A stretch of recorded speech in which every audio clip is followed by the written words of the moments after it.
Devon Witherspoon, the 5th pick in the NFL draft, to the Seattle Seahawks. We didn't know if the Seahawks were going to take a quarterback, if they were going to trade down. We had no idea what they were going to do. Take a defensive lineman. Who knew that they were going to take a cornerback? Not me. I didn't think so. But here we are, and I've been doing videos about every single Seahawks draft pick. I started off with some of my sleeper picks like Olusegun Oluwatimi and Mike Morris. You can find these on this channel. Now I'm going to go back to round 1, Devon Witherspoon, the 5th pick in the draft, and go through the rest of the draft here on. And if you appreciate these videos at all, just hit the like button, subscribe, share it with a friend, do whatever, comment. Any of these things help the algorithm. It helps me make more videos for you guys, so any support means the world. But let's talk about a couple things you need to know about Seahawks' 5th pick in the draft, Devon Witherspoon. One of the biggest things is that he was basically at top of all of Pro Football Focus's rankings for corners. His senior year was the best year of his career. He had 3 interceptions, 17 passes defensed, and everyone knows he's not only good in coverage, but he's one of those corners that can lay a hit. He is a scrappy corner that has run support skills. He had 41 tackles and 2.5 tackles for loss. And he was at the top of PFF's coverage rankings for all corners around the nation. According to PFF, Witherspoon allowed just 35.5% of 62 passes thrown his way to be completed. Of the 22 receptions allowed, none were given up for a touchdown. 0 touchdowns allowed in coverage last year. 0. Lockdown corner. And Gordon McGinnis of PFF broke down why Witherspoon earned a 92.5 grade in 2022 and #1 in the position group. He said as follows: the draft class leader in PFF coverage grade, Witherspoon, allowed just 35.5% of the 62 passes thrown into coverage, and none of them resulted in a touchdown.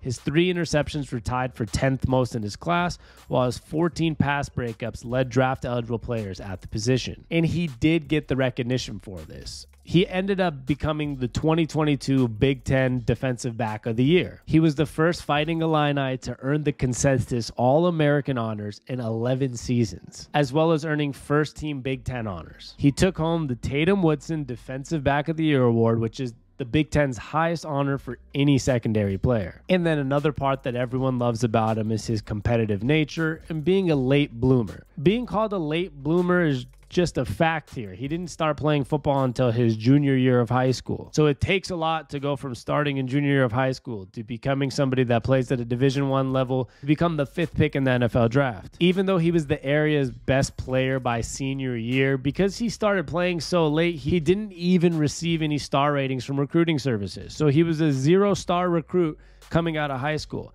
And he only got 1 offer from a major program, and that was Illinois. So he went from a 0-star recruit to somebody who was the 5th pick in the draft after starting football his junior year. Jordan Reed, an ESPN draft analyst, said that Devon Witherspoon is the most competitive corner that he studied on tape since Jair Alexander. And Field Yates backed that up with some even bigger words. There aren't many corners who can set a tone for a defense with their tackling. Devon Witherspoon is one of them. He'll lock up your top receiver down on one play and then lay a huge hit on the next. I just love the story of a guy who played football late, didn't get that many offers, 0-star recruit, and becomes such a good player in college and ends up being drafted to the Seattle Seahawks, and the Seattle Seahawks specifically, because he probably has some untapped potential, even though he is the 5th pick in the draft. And I know it sounds crazy. You'd have to kind of be a Seahawks fan to understand what I mean. Otherwise, you would just think I'm a biased, delusional Seahawks fan, which is also true. Both can be true. But at the same time, you know what the Seahawks can do if you're a Seahawks fan with people that already have a high potential or high ceiling, and they only elevate it, especially on the defensive end. We do this all the time. There's a lot to love about this guy, but I'm just going to add some more things that we've gotten from other NFL experts, so to say.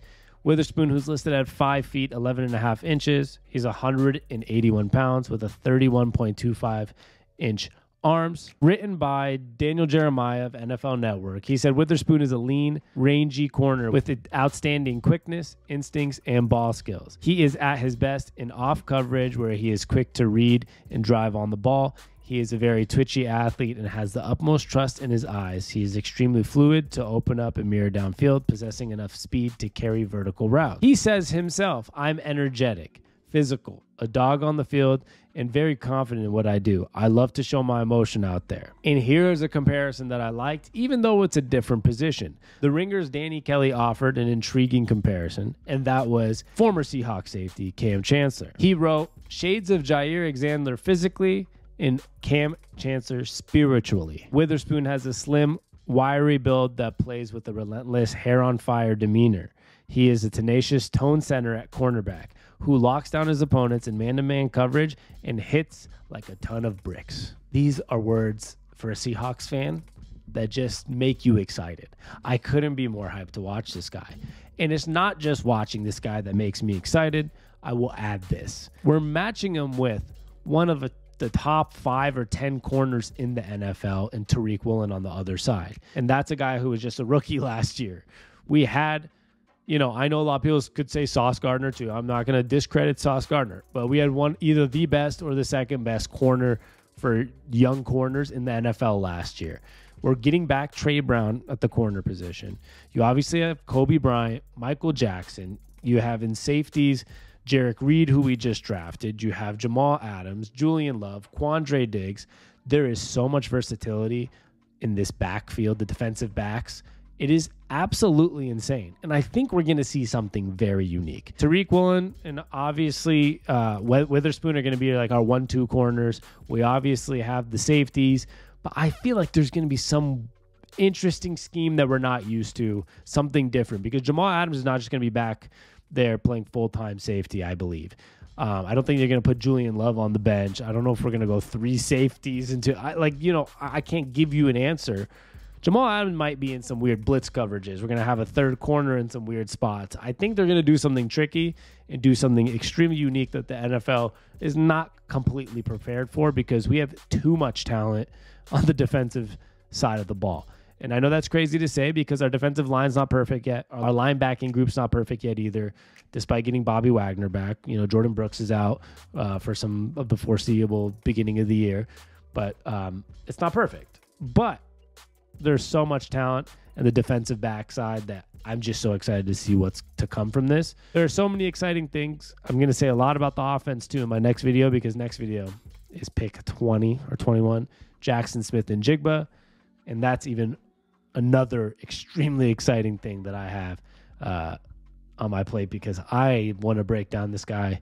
And to add him to Lockett and Metcalf, it's going to be nuts. So this was my draft profile, so to say, my talking about Devon Witherspoon. I'm really excited. I hope you guys are too. Make sure you like and subscribe and comment what other Seattle sports videos you'd like to see next. I'm going to be doing a lot of Seattle sports and some NFL videos. So any support means the world to me. I love y'all, and we'll be back next time. Peace.